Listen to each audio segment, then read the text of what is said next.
आणि लक्षात ठेवा, तुम्ही आमची सरपंची घ्याल, आम्ही तुमची आमदारकी घेऊ.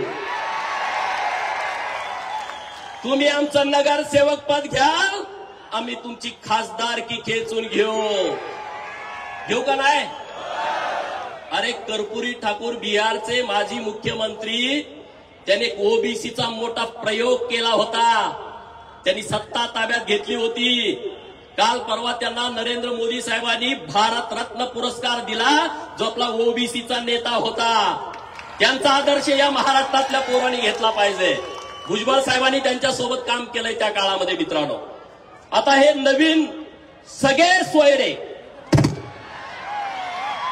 नवीन शब्द आला, सगळे सोयरे.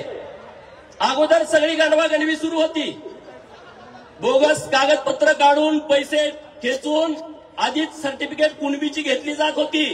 आता ते शपथपत्र देणार. ज्यानं खोटं पहिला दाखला काढलाय खाडखोड करून, तो दुसऱ्याला शपथपत्र देणार की हा माझा पाहुणा आहे. मग तो शपथपत्रावरती पुन्हा कुणबी होणार, मग तो पुन्हा दाखला देणार. म्हणजे उंदराला मांजर साक्ष. बरोबर ना? उंदराला मांजर साक्ष. त्यात एक असा उल्लेख केला, सजातीय. अरे हे नुसतं ओबीसीच्या आरक्षणावरती हातोडा मारत नाहीत. संविधानाचा ढाचा जेसीबी लावून उद्ध्वस्त केला जातोय. सजातीय. अरे जातीचं निर्मूलन झालं पाहिजे, म्हणून आंतरजातीय विवाहाला संविधान प्रोत्साहन देतं. गावात आंतरजातीय विवाह झाल्यावर 50,000 रुपये अनुदान मिळतं का नाही? भांडी मिळते. कारण संविधानामध्ये आहे की जात मोडीत काढा, म्हणजे तुम्ही आंतरजातीय विवाह करा. हा जो मसुदा काढलाय ना, त्यामध्ये आंतरजातीय विवाहाच्या बाबतीत काहीच लिहिलं नाही. सगळे सोयरे हा गोलमाल विषय आहे. महाराष्ट्र सरकारनं सगळ्यात मोठी घोडचूक केली की ही अधिसूचना काढली आहे, मसुदा काढलाय. ही सगळ्यात मोठी घोडचूक आहे. आणि म्हणून तुम्ही या सगळ्या गोष्टीला विरोध केला पाहिजे. याच्यामध्ये स्पष्टता नाही आहे. याचा अगोदरच गैरवापर होत होता.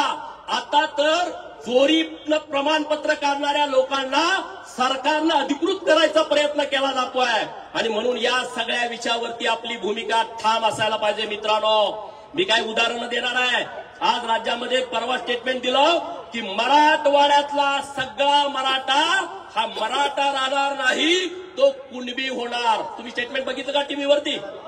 मराठवाड्यातला सगळा मराठा राहणार नाही, तर तो कुणबी होणार. का? तर सगळे सोयरे हे नवीन अधिसूचना आल्या त्यानुसार.